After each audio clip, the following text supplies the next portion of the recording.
Hello guys, तो क्या हाल है। जैसा कि मैंने लास्ट एपिसोड के अंदर देखा था, नितिन ने अपना ड्रामा करना शुरू कर दिया था और वहीं पर ही रियांश और राजा भद्र दोनों का चाल उसी के ऊपर फीका पड़ गया था। यानी कि वो पूरी तरह से अपनी ही चाल के अंदर फंस चुके थे। नितिन तो इस हद तक पहुंच चुका था कि जगदीश और आदर्श को विश्वास ही नहीं हो रहा था कि उसकी ऐसी हालत हो गई थी। वहीं दूसरी तरफ हासना, सिमर और मोहन वो भी अब इस तरीके से नाटक से बहुत ही ज्यादा चौंक चुके थे, क्योंकि उन्होंने वास्तव में ऐसा कभी भी नहीं देखा था। जहाँ पर मोहन तो इस तरह के नाटक देखता रहता था, हालांकि जो आसना और सिमर थी उन्होंने ऐसा कुछ भी नहीं देखा था। और वहीं पर दूसरी तरफ गिरीश ने पहले ही उन दोनों की पूरी तरह से साधना को सील कर दिया था, यानी कि उनके सभी शिरोबंधुओं को बंद कर दिया था ताकि वह बोल नहीं सके।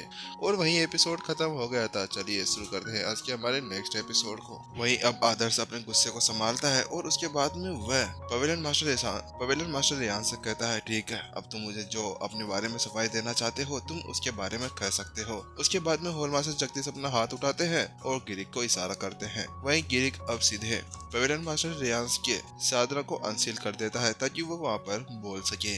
वहीं दूसरी तरफ अपने शरीर के अंदर की सभी लॉक्स को हटते हुए देखकर रियांस ने थोड़ी सी राहत की सांस ली। लेकिन वहीं अभी रियांस की जो आंखें थी वह गुस्से से बहुत ही ज्यादा लाल हो गई थी, क्योंकि वास्तव में उसने इतना ज्यादा बेशर्म इंसान कभी देखा ही नहीं था जो हर एक चीज के अंदर झूठ बोल रहा था। उसने जोर से चिल्लाते हुए कहा, नहीं नहीं हेड आदर्श, वास्तव में इसमें हम दोनों की कोई भी गलती नहीं है। पहले वो था जिसने हम दोनों के ऊपर हमला किया था। जहाँ पर रियांस अपने आपको मिलाने की कोशिश कर रहा था। वहीं दूसरी तरफ रियांस की वैसी बातें सुनने के बाद में अब होलमा से जगदीश का खून खोलने लगता है और अब वह तीखी निगाहें अब उसके ऊपर डाल के खड़े हो जाते हैं। मैंने आपको अनुमति इसलिए दी थी कि मुझे लगा था कि आप अपनी गलती के लिए पछता रहे होंगे और आप वहाँ पर उससे माफी मांगने की कोशिश कर रहे होंगे, लेकिन यहाँ पर तो आपने कुछ और ही स्टार्ट कर दिया। आप तो यहाँ पर अभी भी झूठ पे झूठ बोले जा रहे हो। क्या तुम्हें बिल्कुल भी शर्म नहीं है? क्या तुम एक मास्टर टीचर के रूप में अपनी गरिमा को भूल गए हो? तुम क्या हमें पागल वागल चूतिया समझते हो जो तुम ऐसा कह रहे हो कि उसने तुम्हारे ऊपर अटैक किया था? अरे वो बेचारा तो एक संत लेवल स्टेज 2 का लड़ाकू है और तुम यहाँ पर अभी राजा भद्र के महल के अंदर हो और तुम दोनों कमीने यहाँ पर उसको मारने की हिम्मत कर रहे थे, और फिर भी तुम यहाँ पर ये सोच रहे हो कि हम सभी की सभी तुम्हारे इस तरह के फालतू की स्टोरी के ऊपर यकीन कर लेंगे। अरे भाई, अगर तुम्हें कुछ मूर्ख बनाने के लिए हमें कुछ लाइंस कहनी थी तो कुछ ऐसा झूठ बोलते जिसके ऊपर हम सभी की सभी तो विश्वास कर लेते। अभी जो नितिन ने उनके ऊपर इतनी खतरनाक कहानी बनाई थी ना, उसके ऊपर तो अब जगदीश और आदर्श की आंखें पूरी तरह से बंदी हो गई थी। अब तो उन बेचारों दोनों के ऊपर उनको तो ही तरस ही नहीं आ रहा था। अब जो भी वो बात बोल रहे थे वो सारी बातें अब उनको झूठ पे झूठ लगी जा रही थी। उसके बाद में होलमा से जगदीश उससे आगे कहते हैं, अरे अरे, तुम क्या हमको ऐसे पागल बनाने की सोच रहे हो? प्रिंसिपल नितिन, अगर तुम्हारे ऊपर कोई अटैक करने के बारे में सोचा भी होगा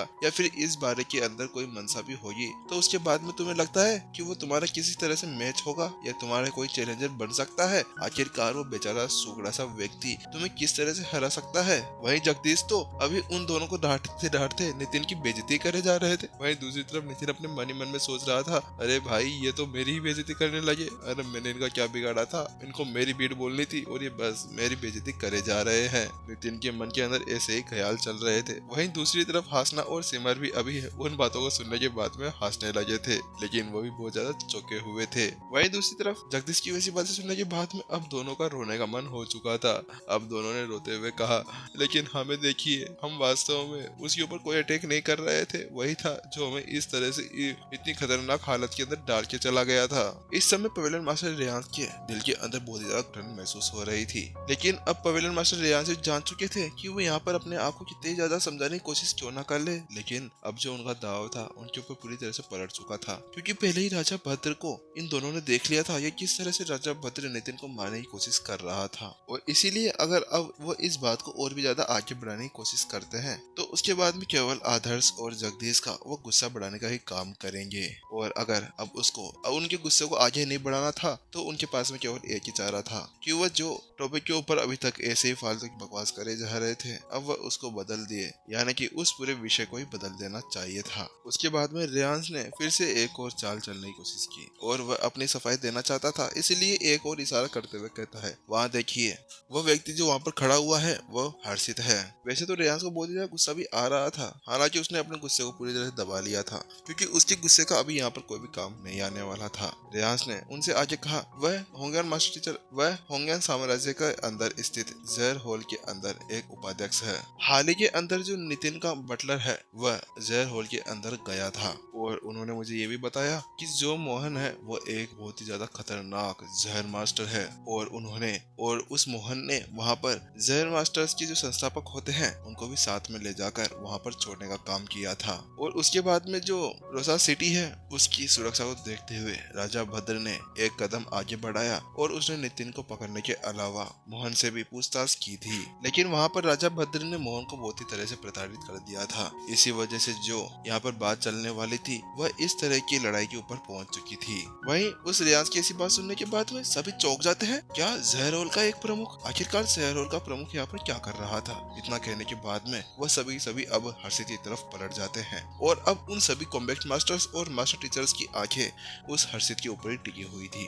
और वहीं दूसरी ओर हर्षित अब पूरी तरह से थर-थर कांपने लगा था, क्योंकि इस वक्त सभी की सभी आंखें उसी की ओर गड़ी हुई थी।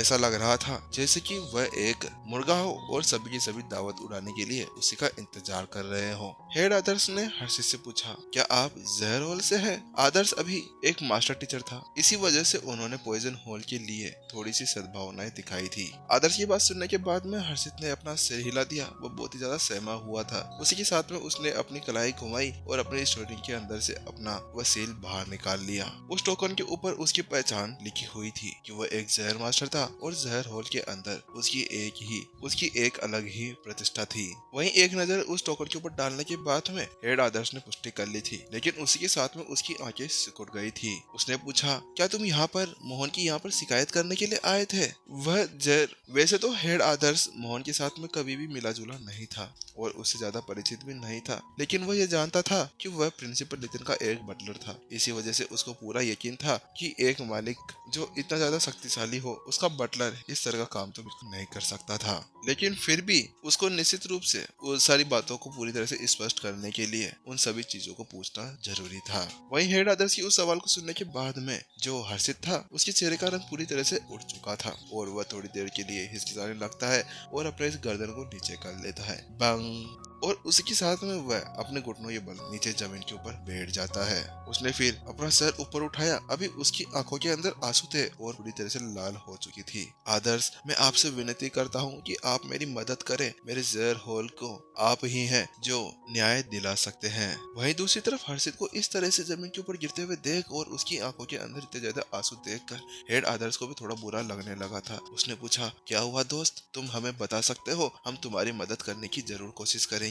वहीं दूसरी तरफ आदर्श की बात सुनने के बाद में हर्षित ने कहा, बात कुछ ऐसी है कि राजा भद्र ने हमारे साथियों के ऊपर और जहर हॉल के अंदर बहुत ही ज्यादा खतरनाक तरीके से तबाही मचाई थी और हमारे पूरे जहर हॉल को नष्ट कर दिया था। यहाँ तक कि हम लोगों का कोई आरोप ही नहीं था, लेकिन फिर भी उन्होंने हमारे ऊपर अलग अलग आरोप लगाकर हम सभी को पकड़ लिया, और जिन लोगों ने उनकी बात नहीं मानी उन लोगों को उन्होंने वहीं पर ही मार दिया।